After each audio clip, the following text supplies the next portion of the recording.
En 1987, Predator présentait la créature extraterrestre unique qui allait lancer la saga. Mais avec le temps, plusieurs types de Yoja ont vu le jour. Tu vas m'écouter très attentivement. Tu vas l'aimer, cette histoire, c'est garanti. Bagarre, duel, torture, vengeance, géant, monstre, poursuite, évasion, grand amour, miracle. Les Yoja se distinguent par leurs longs cheveux épais et leurs mandibules terrifiantes. Leur culture repose sur une société de chasseurs guerriers unique en son genre, où chaque prédateur doit faire ses preuves et gagner sa place au sein des clans. Malgré certaines similitudes apparentes, chaque Yoja possède une apparence, un masque, un armement et un style de combat qui lui sont propres. Chaque film de la saga a contribué à enrichir l'univers et à affiner sans cesse ses personnages extraterrestres. Le dernier film, Predator Badlands, a finalement transformé le Yoja d'antagoniste habituel en protagoniste central. En près de 40 ans d'existence, depuis la sortie du premier Predator au cinéma, de nombreux Yoja remarquables ont marqué les esprits, chacun présentant des caractéristiques dignes d'être soulignées.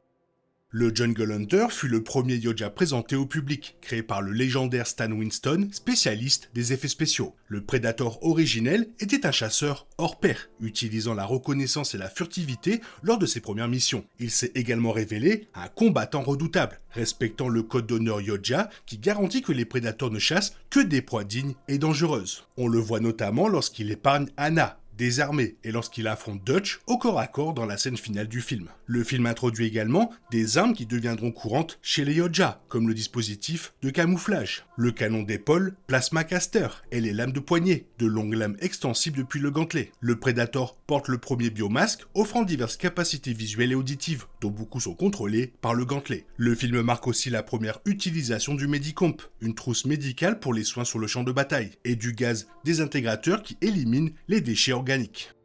Le City Hunter, ou Phantom, est à bien des égards l'antithèse du Jungle Hunter. Jeune et zélé, il attaque et tue ses cibles sans se soucier du code d'honneur Yoja, car ses victimes sont souvent indignes du code, trafiquants de drogue et membres de gangs plutôt que combattants aguerris. Bien que toujours très compétent, sa chasse ressemble davantage à une tuerie, et son orgueil démesuré causera sa perte. Il dispose d'armes familières aux fans, mais son gantelet est doté de nouvelles améliorations, comme la fléchette énergétique, un type de projectile. La suite lui a offert un nouveau masque et même une trousse médicale. Toutefois, il est également équipé de toutes nouvelles armes, dont le fusil harpon, un dispositif de découpe portatif appelé disque intelligent et le combi-stick, une lance rétractable. Il a même été le premier à manier le filet fusil, qui projette un filet capable de se resserrer et de lacérer sa proie.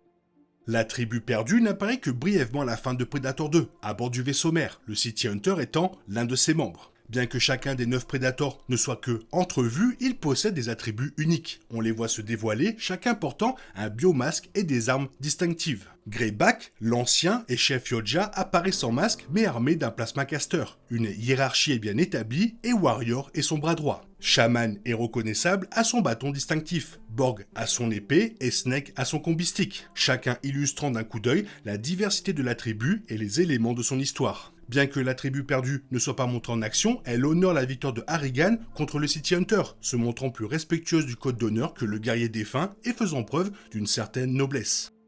Celtic est le plus âgé des 3 guerriers Yoja jeunes sang apparus dans Alien vs Predator. Ils sont venus sur Terre pour chasser les xénomorphes dans la pyramide antique des Predators récemment découvertes. Bien qu'encore inexpérimenté, Celtic a accumulé plus de victimes que ses frères avant cette nouvelle chasse, utilisant sa stature imposante et ses tactiques agressives pour se distinguer comme la brute du groupe. Malgré son côté arrogant, il reste fidèle au code, se révélant être un Predator noble, quoique parfois impulsif. Celtic était équipé de l'équipement standard Yoja, mais il utilisait le combi-stick avec une efficacité redoutable. Il disposait également d'une vague cérémonielle pour la chasse et maniait le shuriken. Son armure corporelle distinctive le protégeait bien mieux que celle des prédateurs des générations précédentes. Chopper apparaît dans l'une des scènes les plus emblématiques, fixant du regard un xénomorphe menaçant, incarnant à la perfection le conflit. Frère cadet de Celtic et Scar, il les accompagne lors de la chasse rituelle. Chopper est sans conteste le plus insouciant de la fratrie, agissant souvent de manière téméraire sans réfléchir. Malgré son goût du risque, c'est un guerrier talentueux, simplement handicapé par son jeune âge. Chopper est équipé de l'armement standard des Yoja, son arme unique est le Scimitar, une version améliorée de la lame de poignet, plus extensible et offrant une portée accrue comparable à celle d'une épée. Scar, le plus jeune des 3 Yoja, devient finalement le prédateur principal. Il est le seul à obtenir un statut supérieur en tuant plusieurs xénomorphes, dont une reine, avec l'aide de la protagoniste humaine du film, Lex Woods. Contrairement à ses frères aînés, Celtic et Chopper, Scar est un stratège. Il réfléchit et planifie ses actions au lieu de céder à l'impulsivité de ses frères. Lorsque la situation dégénère, il comprend l'intérêt d'avoir un humain à ses côtés, dont l'intelligence lui est précieuse. Scar possède un arsenal similaire à celui de ses frères, mais il fait preuve d'une plus grande polyvalence, maîtrisant de nombreuses armes comme le shuriken et le combi stick. Il est également doué pour la fabrication d'armes improvisées. On le voit par exemple fabriquer une lance et un bouclier pour Lex, à partir de la tête et de la queue d'un xénomorphe mort. L'Ancien n'apparaît qu'à la fin de Alien vs Predator, supervisant la chasse menée par Chopper, Scar et Celtic. Bien qu'il ne soit pas montré en action, l'Ancien respecte le code, soulignant que Scar a donné à Lex la marque de sang, ce qu'il respecte, allant jusqu'à lui offrir son combi stick en reconnaissance de cet accomplissement. L'Ancien possède des traits faciaux plus marqués, qui distinguent davantage par une tenue censée indiquer son statut. La plupart des anciens Yoja portent une cape. Bien qu'il n'utilise jamais d'armes, on le voit avec un combi stick et son gantelet, son invisibilité étant utilisée à son arrivée et à son départ. Après le crash d'un vaisseau Yoja sur Terre, libérant le Prédalien, un hybride Predator-Xénomorphe, Wolf est appelé à la rescousse. Chasseur d'élite, Wolf a chassé de nombreuses proies de taille, bien au-delà de sa formation initiale, ce qui lui a valu ce titre. Son apparence est marquée par les cicatrices des combats, notamment une mandibule manquante et un œil aveugle. Guerrier redoutable et aguerri, Wolf est capable de tenir tête à une menace extraterrestre enragée et de faire preuve d'une expertise tactique hors pair en matière de chasse. Wolf est équipé d'un arsenal Yoja relativement standard et utilise régulièrement ses lames de poignée et son canon à plasma. Il apporte également à la saga des armes inédites, comme les mines laser. Son arme la plus emblématique est son fouet, fabriqué à partir d'une queue de xénomorphe, qui se révèle être une arme redoutable. Bone Grill et Bull n'ont guère l'occasion de briller, apparaissant dans la scène d'ouverture de Alien vs Predator, Requiem, comme les 2 premières victimes du Prédalien. Aucun des 2 Yoja n'oppose une grande résistance. Bone Grill est surpris alors qu'il vaque à ses occupations, et Bull est neutralisé après un bref combat durant lequel il parvient à tirer quelques coups de son plasma caster. Bone Grill et Bull arborent tous deux des biomasques élaborés qui marquent les esprits lors de leur brève apparition.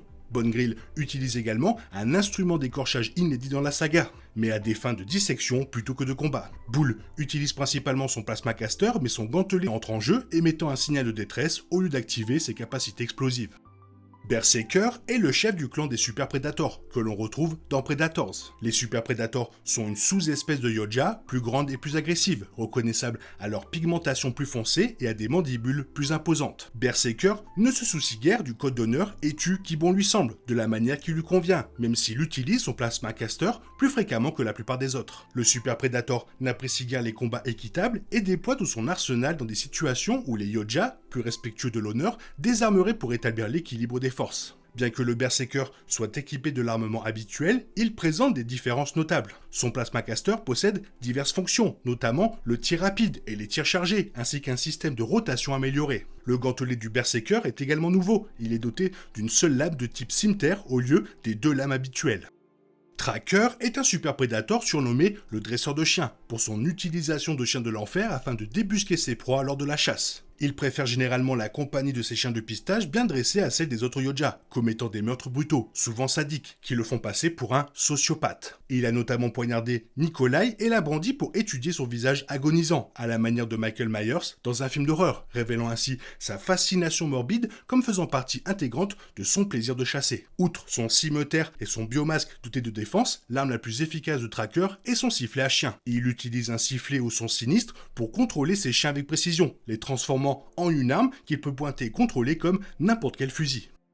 Le Falconer est un super prédateur féru de technologie, doté d'un dispositif de chasse Yoja parmi les plus originaux, son drone de chasse en forme de faucon. Ce drone volant se déploie depuis son épaule et scrute les forêts de la réserve à la recherche de proies. Bien qu'il paraisse plus petit que les autres super prédateurs, il est extrêmement agile et fort, comme en témoigne son duel à l'épée contre Hanzo. Il est également le seul super prédateur à respecter le code d'honneur, affrontant Hanzo à armes égales. Il partage l'équipement des autres super prédateurs, mais il manie son cimeterre avec une grande maîtrise, ce qui révèle son penchant pour le combat rapproché. Son drone modifie également sa façon de chasser, ce qui rend ses tactiques uniques dans la saga, car il ne se fie pas à son instinct.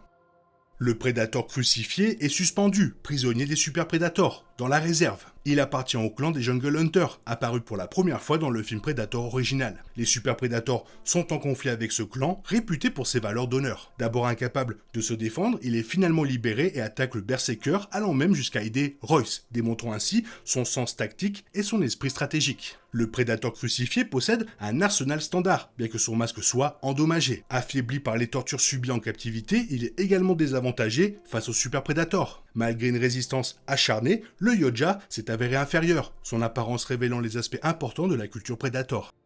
Le Predator fugitif possède l'un des codes d'honneur les plus obscurs de la saga. Sur Terre, il est cherché de fournir à l'humanité une arme contre les Yoja, le tueur de Predator, une armure métallique équipée de canons imposants. Toutefois, les incohérences du scénario le poussent à tuer des innocents, ce qui met en lumière des tactiques de combat uniques. On le voit notamment mordre avec ses mandibules et utiliser les excroissances osseuses de sa tête pour lacérer ses ennemis. Malgré ce code d'honneur ambigu, il reste un combattant redoutable, aussi à l'aise au corps à corps qu'à distance. Il utilise un armement standard, dont une grande partie récupérée illégalement. Son biomasque intègre de nombreuses améliorations qu'il utilise tout au long du film, ainsi qu'un nouvel appareil appelé le Kuj-Ad, qui lui sert de télécommande pour plusieurs éléments, dont son vaisseau. Lors de sa fuite, le Yoja utilise également un fusil d'assaut humain, un usage rare d'armes humaines.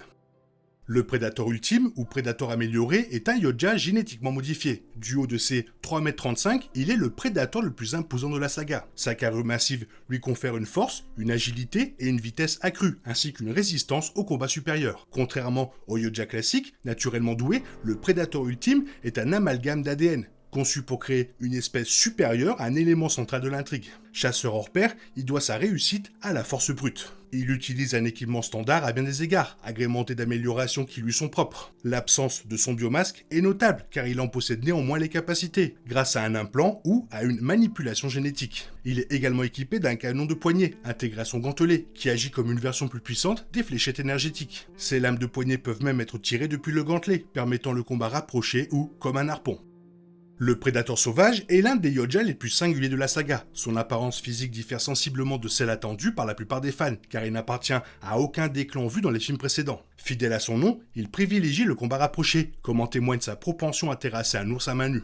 Combattant adaptable, il est capable d'utiliser toutes les armes à sa disposition, notamment face à Naru et aux trappeurs français, et peut affronter plusieurs adversaires simultanément au corps à corps. Malgré sa sauvagerie, il semble respecter le code d'honneur, ne s'attaquant qu'à ceux qui représentent une menace ou qu'il juge dignes d'être affrontés. Il possède des armes que les fans reconnaîtront, mais il est remarquable par l'utilisation de versions primitives, le film se déroulant en 1719. Au lieu d'un biomasque métallique de haute technologie, le sien est en os et il n'utilise pas de canon en plasma standard, mais une variante de pistolet bolter. Il possède également un bouclier qui se déploie depuis son gantelet, ce dispositif lui permettant même d'utiliser des mines de proximité. Il disposait également de filets, une version explosive du fusil à filet.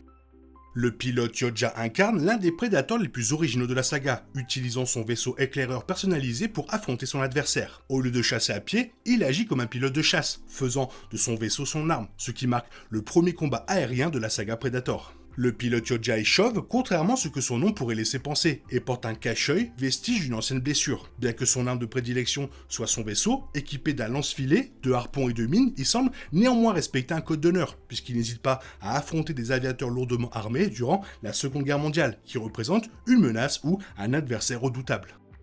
Grendel est un prédateur d'une taille colossale, présent dans Killer of the Killers et parfaitement à son aise dans l'univers viking antique. L'une de ses caractéristiques les plus marquantes est son bras manquant, remplacé par une prothèse faisant office d'arme et émettant des ondes soniques. Fidèle au code d'honneur, il observe furtivement les Vikings, analysant leurs compétences et leur armement avant de passer à l'attaque. Il privilégie néanmoins le combat rapproché brutal, exploitant son imposante stature avec une redoutable efficacité. Grendel est l'un des prédateurs les moins bien équipés, hormis son bras prothétique. Il ne porte qu'un biomasque, privilégiant la simplicité. Si cela peut s'expliquer par le contexte de l'époque, cela influence aussi son choix du combat au corps à corps. Grendel ne porte même pas de médicom standard. Le Predator Oni possède des attributs physiques distinctifs. Grand et mince, il tranche avec la carrure massive de la plupart des Predators. Sa bouche ne présente que les mandibules inférieures, les supérieures étant absentes. Elles sont plus longues et repliées vers le haut. Son apparence physique influence également son style de combat. Il privilégie l'observation furtive, étudiant sa proie avant d'attaquer. Il excelle au corps à corps, comme en témoigne son maniement de l'épée, avec des tactiques rappelant les combats à l'épée du Japon de 1609. Il utilise une grande partie de l'équipement standard des Yoja avec quelques différences, comme un plasma caster à double canon et un combi stick dissimulant des lames rétractables. Il manie même avec dextérité un fouet à chaîne barbelée qui se déploie depuis son gantelet, lui permettant d'agripper ses adversaires et de les attirer à lui à la manière de Scorpion dans Mortal Kombat. Le roi Grendel partage de nombreuses caractéristiques avec le prédateur sauvage de près, suggérant qu'il appartient au même clan. Son allure est terrifiante, dominant les autres de toute sa hauteur grâce à sa carrure musclée, accentuée par sa cape d'os qui lui pend dans le dos. Il a conquis le trône par ses talents de combattant. Bien qu'on pense qu'il observe les autres se battre pour son amusement, il affronte les vainqueurs, démontrant ainsi une longue série de victoires grâce à son sens tactique aiguisé. Il arbore un biomasque unique, soit un véritable crâne de Yoja, soit une réplique, puisque le film se déroule dans le futur. Son armement est assez classique, un gantelet et un combi stick. Il utilise cependant une hache de Predator aperçue dans le film Predators de 2010, mais jamais vue en action avant le roi Grendel. Dek est l'un des Yoja les plus polyvalents de la saga. On le voit d'abord armé de façon classique avant de se battre avec un arsenal improvisé. La ville a malmené, considéré comme le plus faible de son clan. Il apparaît même moins développé que les autres. Pourtant, cette situation a forgé en lui une rage de vaincre, une détermination à prouver sa valeur à tout prix. Malgré tout, son attitude le pousse souvent à foncer tête baissée dans la bataille plutôt que de planifier ses attaques, une leçon qu'il finira par apprendre. Plus que tout, Dek est adaptable et capable de trouver force et stratégie même dans les situations les plus désespérées. Outre son armement standard, l'histoire raconte comment Dek doit gagner son invisibilité. Il possède également des armes uniques comme l'épée plasma, l'arc plasma et les grenades cryogéniques. Lors de son combat final, il récupère les armes sur Gemma, la planète où il se trouve. Dek utilise alors des larves explosives, une armure de bison en os et une créature anguille cracheuse d'acide à la place de son canon à plasma. Alors que de nombreux prédateurs s'appuient sur des armes technologiquement avancées ou sur des techniques de combat rudimentaires, Dek a trouvé un arsenal improvisé dans le monde qui l'entourait. Quay est un Yoja tiraillé, lié par le code de son père mais incapable de tuer son frère. Guerrier hors pair, il excelle aussi bien en corps à corps qu'à distance. Cependant, sa compassion se révèle être une faiblesse. Si son code est imprégné des défauts de son père, il possède une noblesse sous-jacente, même s'il ne respecte pas scrupuleusement le code d'honneur. Ses qualités font même de lui un excellent mentor, aidant Dek à s'entraîner. Quay est équipé de nombreuses armes Yoja standards, comme un biomasque et son invisibilité. Il possède des lames de poignée détachables et son gantelet génère un bouclier d'énergie, similaire à la version améliorée utilisée par le prédateur sauvage. Jor est un chef de clan à la personnalité impitoyable, abhorrant toute forme de faiblesse à ses yeux, y compris sa propre famille. Perfectionniste et imbu de lui-même, il nourrit une fierté démesurée qui se révèle être sa propre faiblesse. Ses dreadlocks blanches, signe distinctif de son âge, constituent une première pour les Yoja au cinéma. Malgré son jeune âge, c'est un guerrier hors pair capable de surpasser même son fils cadet, Quay, au combat. Ses actes contreviennent au code d'honneur car son attitude mesquine et darwinienne envers sa famille est un crime paisible de la peine de mort dans les autres clans de Predator. Bien qu'il dispose de plusieurs armes classiques comme des lames de poignée et sa cape, il utilise également un piège à énergie, un dispositif qu'il peut lancer pour immobiliser ses proies. Il manie même une épée plasma à l'instar de ses fils et fait preuve d'une redoutable habileté avec cette arme. Et oui, ils sont tous différents et bien sûr ils sont tous très intéressants. Ça fait toujours plaisir de parler de Predator. Toi qu'est-ce que tu en penses? Quel est ton préféré? Fais-le moi savoir dans la zone commentaire et sinon comme d'habitude, bisous bisous bye bye. T'es toujours là, toi? C'est fini. Rentre chez toi. Allez, dehors. Naï, naï, naï.